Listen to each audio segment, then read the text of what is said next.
Karibu Elimu kwa Jamii. Video iliyopita tuliongelea kuhusu aina za ujuzi wa maisha. Sasa katika video hii tunaenda kuongelea changamoto za ukosefu wa ujuzi wa maisha. Sasa ukikosa ujuzi wa maisha, wewe kama wewe unaweza ukapata changamoto gani au ukawa na changamoto gani zisiweze kufikia katika maisha yako? Video hii nimeleta kwa ajili ya kujua changamoto ambazo unaweza kukumbana nazo ukikosa ujuzi wa maisha. Cha kwanza kabisa ni kukosa mwelekeo wa maisha. Wewe kama hauna ujuzi wa maisha, unaweza ukakosa kabisa mwelekeo wa maisha.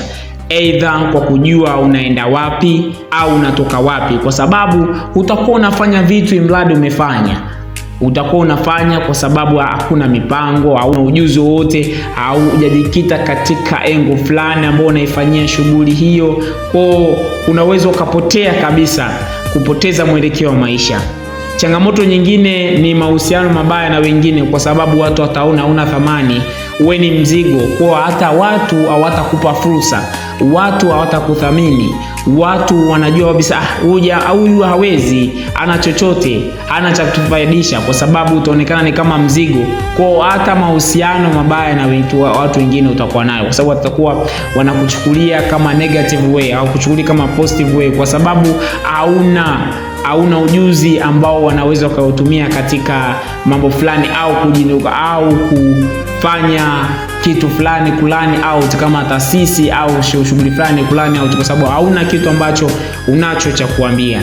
Kitu kingine ni kushindwa kushughulikia msongo wa mawazo. Kama wewe ukiwa na msongo wa mawazo, ni kitu kigumu sana. Ni ukosefu wa ujuzi wa maisha, kwamba hata kutatua tatizo madogo unashindwa, kwa sababu hauna ujuzi, hauna kitu ambacho kinaweza kukusaidia. Hii ni changamoto ambayo inaweza kukufanya ukiwa na ukosefu wa ujuzi wa maisha, unaweza ukashindwa kushughulikia msongo wa mawazo.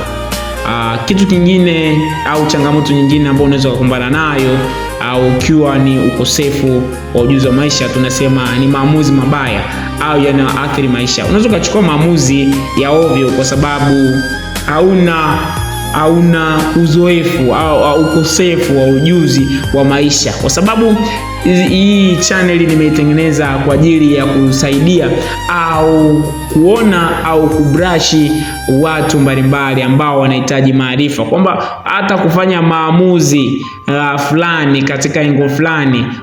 Hii channel itakusaidia wewe. Usisahau kushare, kulike, kufollow, kwa sababu hii channel itatusaidia kupata uzoefu, kwamba wewe utajua uko wapi na unaenda wapi na unatoka wapi na kuweza kufikia malengo yako. Usisahau kushare, kulike na kusubscribe.